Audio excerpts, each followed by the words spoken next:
Voilà, on est maintenant avec Fabio Celestini, entraîneur de la première équipe. Aujourd'hui, lourde défaite au niveau du résultat, mais on a l'impression qu'il y a beaucoup de choses positives néanmoins à retenir de ce match. Oui, lourde défaite. Après, il faut voir comment le score il arrive. Je crois qu'effectivement, il y a des choses très positives. Moi, je suis très fier des garçons, ce qu'ils ont fait. euh, Parce qu'on a vraiment vu un autre visage que celui de Lucerne. Et c'est celui qu'on doit avoir tous les matchs. C'est-à-dire vouloir gagner tous les matchs, vouloir imposer notre jeu. Des fois, on n'y arrive pas. Et Contribé, qui est la meilleure équipe du pays, qui est fondamentalement aujourd'hui, malheureusement, à la fin du match, on est obligé de reconnaître qu'ils sont plus forts que nous. Mais on le reconnaît après, pas avant. Donc c'est ça qui m'a plu beaucoup de mon équipe et surtout qu'elle n'a pas baissé les bras après le 3-0.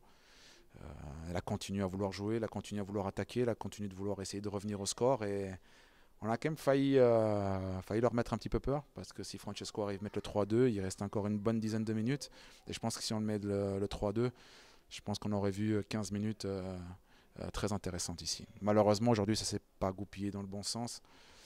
Je suis juste un petit peu, voilà, un petit peu déçu parce que je pense qu'on est en train de faire le match qu'il fallait faire et voilà, Colo se fait mal et c'est lui qui perd un peu le ballon sur la touche là, mais il était déjà blessé. Elton glisse juste derrière.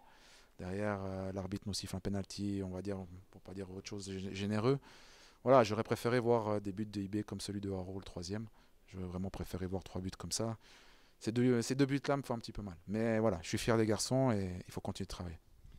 On est toujours dans une phase d'intégration avec les nouveaux joueurs qui sont arrivés cet hiver. Comment est-ce que toi tu vois leur évolution dans l'effectif et puis comment est-ce que tu vois l'équipe finalement évoluer ensemble, notamment par rapport au match de Lucerne? Non, je crois que les nouveaux doivent s'adapter à tout. C'est-à-dire, entre Bâle et Lausanne, il y a une grosse différence pour ceux qui viennent de Bâle. Même quand on vient de Toul, il y a une idée de jeu complètement différente, il y a des choses à s'adapter. Quand on vient en plus d'un autre pays comme Enzo, ben évidemment, il y a un nouveau pays, des nouvelles coutumes, il y a des déménagements, il y a beaucoup de choses qui rentrent en ligne de compte. Donc, il faut que les joueurs s'adaptent, mais c'est vraiment des joueurs qui ont une mentalité fantastique. Ils sont venus là vraiment pour aider l'équipe et donc je suis vraiment très content d'eux. Comme je l'ai dit, à Lucerne sur 1 heure, c'était pas eux. Et donc j'aime pas quand ils jouent pas comme ils savent.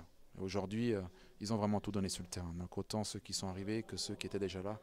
Et, on essaye de construire quelque chose. C'est le LS du futur. Avec tous ces jeunes joueurs, c'est le LS du futur. Ils sont là, on espère, pour rester le plus longtemps possible. Ou ceux qui sont prêts de les convaincre de rester. On a envie de construire avec eux, on a envie de construire avec ceux qui sont là.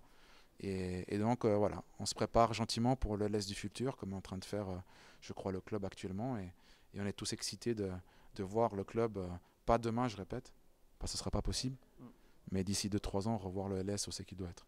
Ok, merci beaucoup Fabio.